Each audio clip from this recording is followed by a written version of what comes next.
Access to energy resources and the control of energy resources have long played a geopolitical role in shaping our world.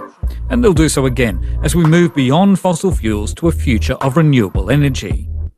But if you thought that the transition was all going to be smooth, think again. There will be positives, of course, particularly for the environment. But for many nations, there will also be substantial difficulties. Hello, welcome to Future Tense. I'm Anthony Fennell. Energy has been a source of geopolitical conflict, not necessarily because energy is imbued with sort of special qualities that make it rife for geopolitical conflict other than scarcity.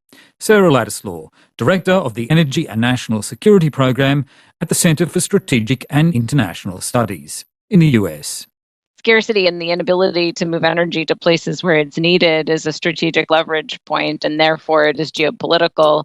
There is an aspect of a lower carbon energy future that tends to democratize that a little bit, right? I mean, every country has access to a wider array of resources if a wider array of resources are able to be produced in economical ways. So by dropping the cost of wind and solar and hydro and nuclear and other technologies, we're going to be able to make sure that different communities have access to a wider array of resources. That in itself should help alleviate some geopolitical tension. However, as we're seeing, it'll largely be a more electrified future. It'll largely be a future that is more reliant on technologies that need critical and strategic minerals.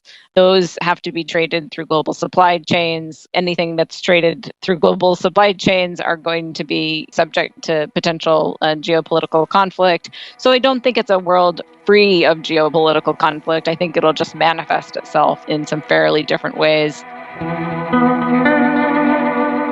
For some time, I've been making the argument that the speed of the energy transition is being significantly underestimated by what I call the energy establishment, the IEA, OPEC Secretariat, the big oil companies. And it's going to happen, I think, a lot faster than they realise. And of course, the faster it happens, the greater the disruption is going to be.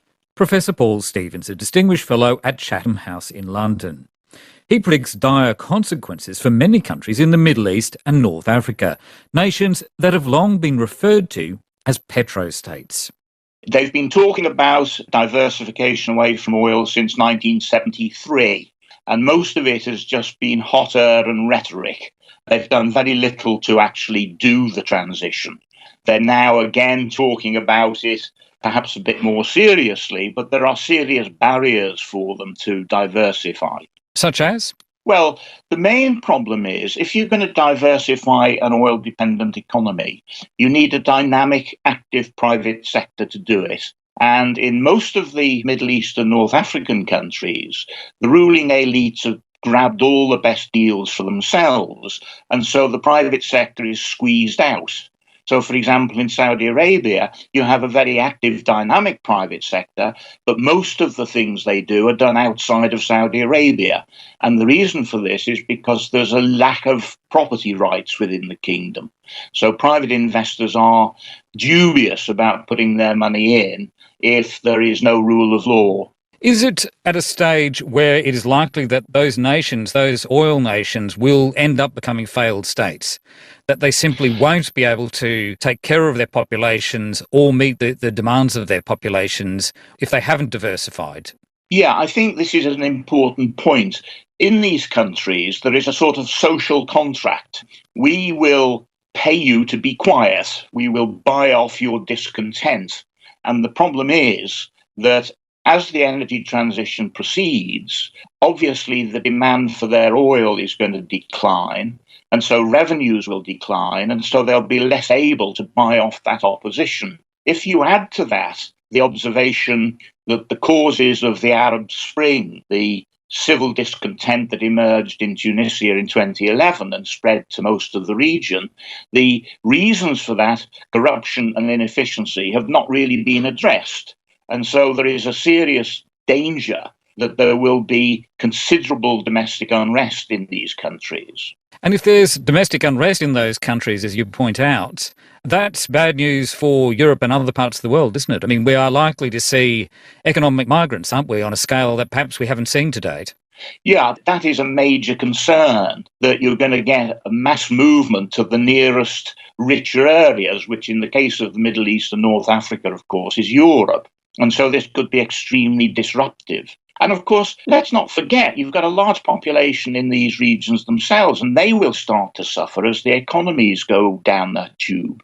The sort of people that know about these things are already expressing concern and pointing out the dangers. And amongst the populations, there is growing discontent because they don't have jobs and they've been promised jobs. And so you're beginning to see sort of rumblings and discontent. Paul Stevens. Now, the North African nation that looks particularly vulnerable is Nigeria, according to Michael Clare from Hampshire College. Professor Clare is a visiting fellow at the Arms Control Association in Washington, D.C. Well, Nigeria is a key country in Africa. It's the most populous nation in sub-Saharan Africa and has one of the largest economies, the second largest economy after South Africa. So it's played a very important role.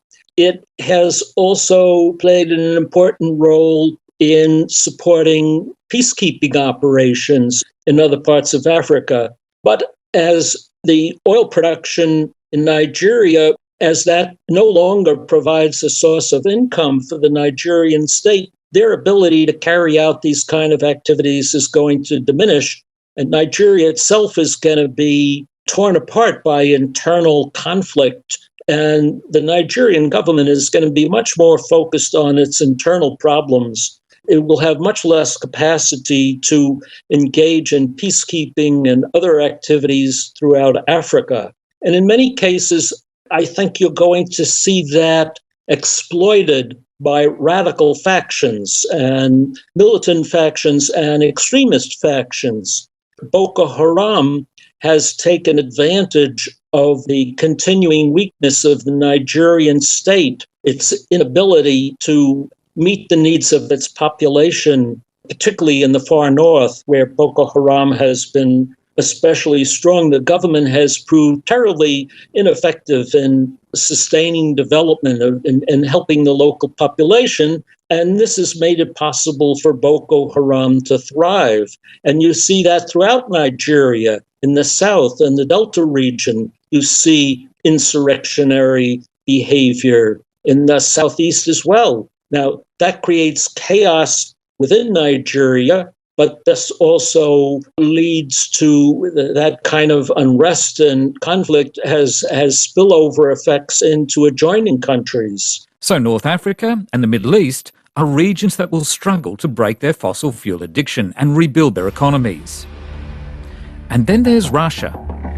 It's named Yekaterina and is a super modern domestic drilling rig. Now, Russia stands out for one simple reason. Though it's no longer a superpower, it maintains a massive nuclear arsenal. Russia is highly dependent on oil and natural gas exports to finance the state, to finance the Kremlin and the Russian military. And Russia has been using oil money over the past decade or so, Vladimir Putin, to finance a kind of aggressive policy, intervention in Ukraine and Crimea, involvement in Syria. All of this has been made possible by the oil income that the Russian state receives. And Putin has been very reluctant, very resistant to alter the economy, to move in a different direction, to de-petroleumize his economy. To move in that direction, he's been very resistant to do that because it would mean other forces would rise and his power would be diluted. So he's perpetuated this petrostate, but this cannot last forever. And we see signs of unrest in Russia. And I think this will continue to grow. That is, dissent, dissatisfaction in Russia will grow as oil income declines and the ability of the Putin state to meet all of the requirements of the population and foreign policy decline.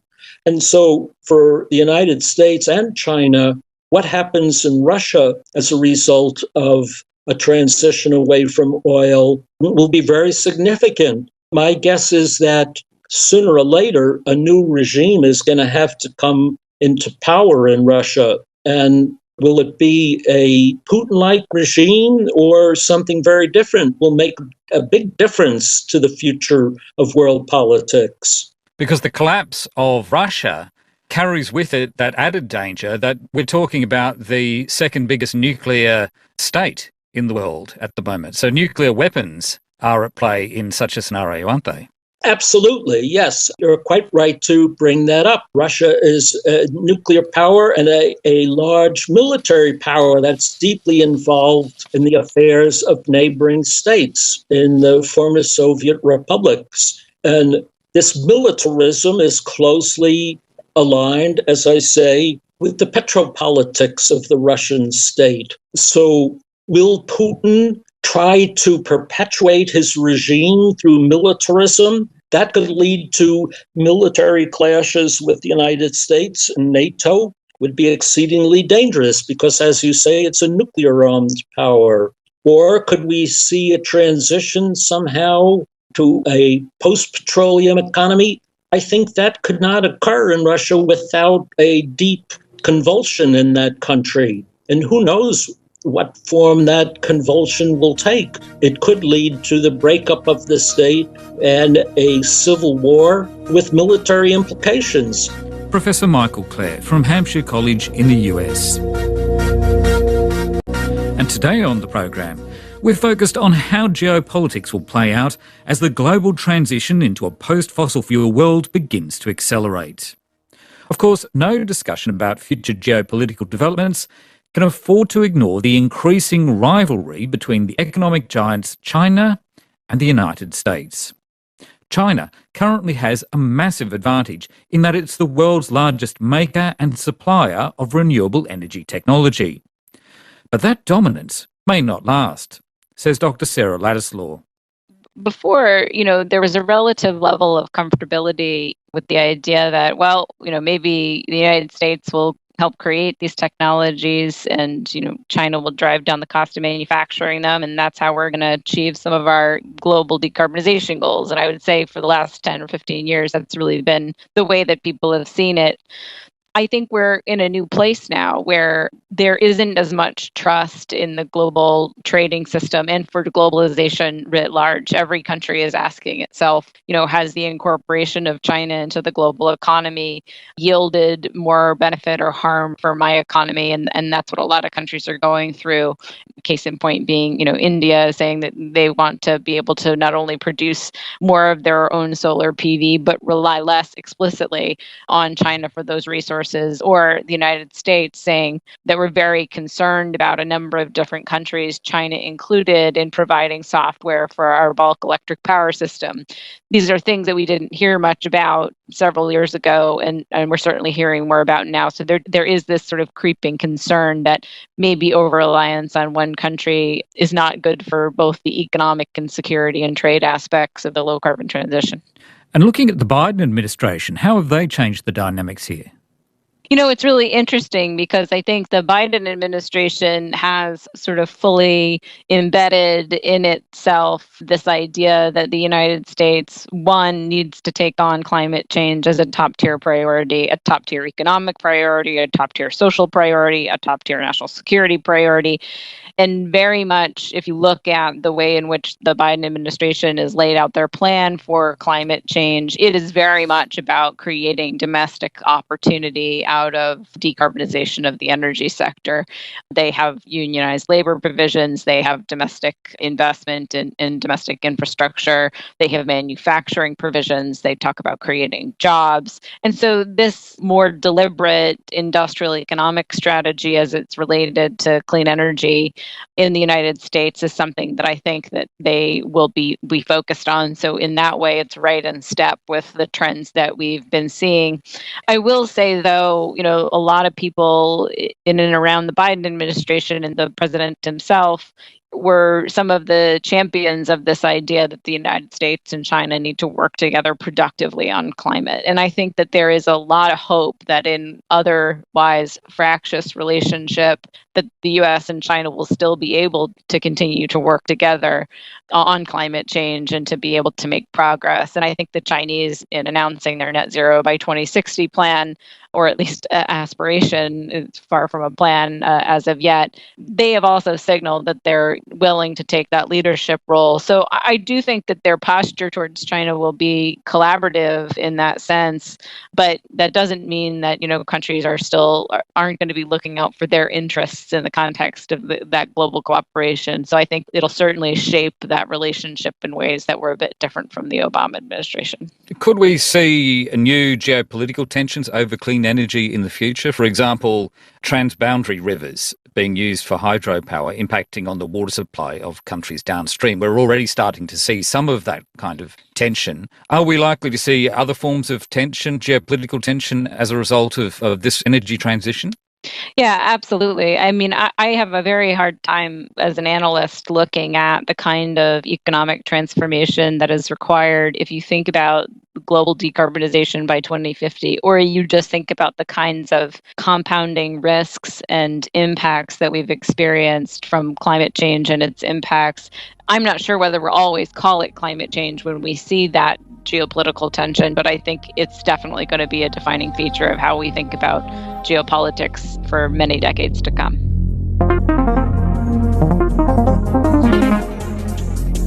In some places, you're going to have populations that welcome this change open-heartedly, without difficulty. But in other places, it's going to create divisions in the population. And some extremists, populists, may take advantage of that. My own personal sense is that the impacts of climate change, combined with the impacts of COVID, are going to make people much more sober-minded when they look at the future and what they want their governments to do. I think they're going to be much more inclined to look to their governments to act in a prudent, mindful fashion in protecting their basic needs of health above all, and to protect the climate against future disasters. That would be my best hope looking forward, but there will be resistance to that in places. The transition itself will be extremely disruptive.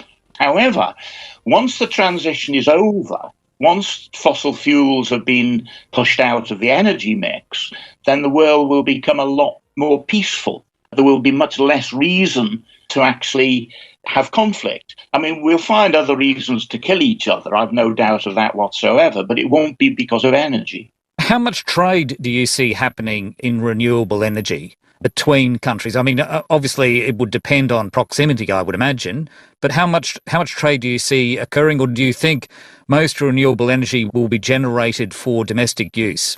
I suspect the majority will be for domestic use and not for trade. But there is the point, of course, that renewables can be intermittent. Sometimes the wind doesn't blow, sometimes the sun doesn't shine, which means that you need to have a degree of backup. Now, if you're in a, say, European situation, the backup is represented by other countries that can produce electricity where the sun does shine and the wind does blow. And so you're going to get that sort of trade. But it's going to be on a fairly small scale and fairly intermittent as well, I suspect. And in Australia, I mean, I've heard this numerous times from various people, and I heard it just the other day from a senior environmentalist, that we should in Australia be moving from fossil fuels to become what this person described as a renewable energy powerhouse. But it doesn't work that way, does it? That's a misunderstanding. That's almost an assumption that you trade the value you've got in fossil fuels for renewable energy at some stage. But that's not an equation that works, is it? No, it isn't, because, I mean, particularly Australia is so far from anywhere that the idea that Australia will start to export electricity is not very realistic. Having said that, however, there is the possibility that if you use the electricity to produce energy-intensive goods, then you can export those goods. But the idea that Australia is going to become a major exporter of electricity directly is just not realistic. Now, dispelling that idea of a simple like-for-like swap when it comes to energy transition is also a theme picked up by Asher Miller, the Executive Director of the Post-Carbon Institute in the United States.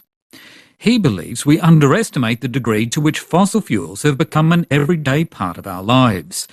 And changing that, moving to a world dominated by renewable energy technologies, he says, will therefore necessitate a significant change in the way we live.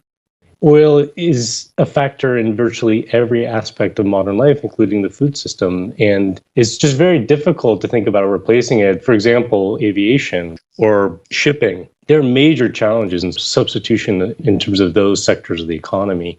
So in my view, we will be living without fossil fuels in the future, that we don't have a choice in the matter. But it will mean that we will be living differently. It will not be a one-to-one replacement. In terms of the actual amount of energy that will be generated by renewables, will we have the same amount of energy available, or is it likely to decrease once we've moved to renewables? My sense is that we will be using less energy in the future than we're currently using. And that will be for a couple of reasons. One is there are efficiency gains when you electrify, and that's towards the positive. And I think if we really focus on efficiency and in particular think about conservation of energy, we can save a lot in terms of waste in the system. There's a lot of waste in the energy system, almost in every sector. So there are advantages there. We'll get more, in a sense, bang for the buck. But we have been on a trajectory for over a century of continuing to grow effectively year over year, with the exception of economic downturns, year over year growing our energy demand. And I don't see that continuing in a future that's fully powered by renewable energy. What are the key transition sectors as you see it? Transport is a big one, obviously. How do we transport not only ourselves, but our goods? The food system is a major one. We're currently consuming something like 12 calories of fossil fuels for every calorie of food that we produce in the industrial agricultural system. So there are some major changes that have to go in there. But in a sense, all form of consumer products, right, have embodied fossil fuel energy built into them, whether it's because they're petroleum-based, fossil fuel-based products, plastics and other types of things, or just in the manufacturing. There's a lot of fossil fuel use, not just in terms of running a manufacturing plant, but as direct inputs into the manufacturing of steel and concrete and other things that we rely on. So you think about the building sector, there's going to be major implications there as well. So I hate to say this, but pretty much every aspect of modern life is going to have to really rethink how it gets done. Consumption is really the point of our economies at the moment, isn't it? Our economies are designed around increasing consumption. That has to change. Absolutely. It's consumption and growth. And those two things have gone hand in hand. We have created a system that is functionally dependent upon the continuing growth in consumption and generally in gross domestic product and economic activity. And 70% or so of the U.S. economy, for example, has been consumer-based. It's interesting to think now about what's changed with the pandemic and how there has been positives and negatives in terms of thinking about our relationship with energy and carbon emissions, for example. One of the things that actually has not declined has been consumption. To whatever degree that the U.S. economy is rebounding is dependent upon people consuming things. And it's actually been one of the quote-unquote rosy areas of the economy in the last however many months. In any form of change, there are always, economic winners and losers, as we know. With this energy transition, who's likely to come out on top and who is likely to struggle, and how do we address that? The first thing is, I think that we have to recognize when we think of it from kind of a global perspective and even, locally, there have been a lot of people who have been major losers. People have been really disadvantaged by the energy system that we've created. People that have been in frontline communities of pollution, whose communities remain energy poor. And there's great disparities and inequality when it comes to thinking about energy access and all of the economic benefits that energy affords to society. So I think the first thing for us is to think about access to energy and who benefits from the transition through a justice lens.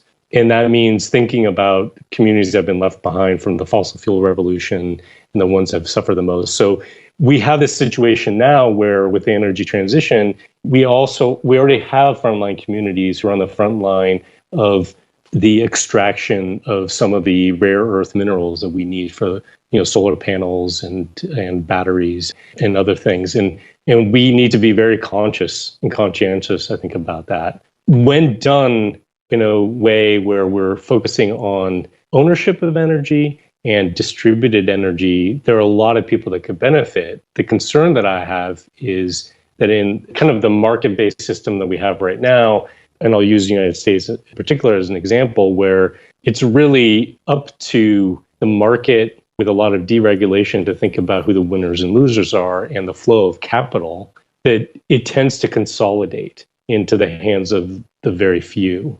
And I think this energy transition provides us an opportunity to address that inequity that exists within the system on a lot of different levels and try to think about having a much more even playing field when it comes to who has not only access to energy, but who profits from that energy transition. There's a lot of concern about energy poverty globally. Something like a third of the world's population doesn't have access to electricity. And some people have argued to say, well, you need to get them access to electricity, and you do that by giving them fossil fuels. But I think this is a fundamental mistake. The advantage of renewables is that they are small scale and decentralized. So you don't need to have large scale grids. And the argument reminds me of the argument 15, 20 years ago about telephone networks in Africa. And people were saying you'll never get a good telephone network in Africa because it's too big and you've got to lay all those wires, it's too expensive. Well, now, of course, you've got an excellent telephone network in Africa because the technology has jumped. And so you can use mobile phones and wireless technology. In the same way, you can make the argument that the poor, the energy poor, who are largely rural, can be met by renewables, which are decentralized. So you don't need to invest huge amounts in power grids all over the place. And that decentralization, that actually builds in an enormous amount of flexibility, doesn't it, to be able to adapt to different circumstances, but, for instance, growth in population. Oh, absolutely. And of course, the other advantage is that you're not import dependent. It's going to be local, domestic for the most part. The geopolitics involved in transitioning to a fossil-free future. We heard today from Professors Paul Stevens and Michael Clare, as well as Sarah Ladislaw and Asher Miller. My thanks to colleague and co-producer Karen Savanovitz. You've been listening to Future Tense. I'm Anthony Fennell. Until next time, cheers.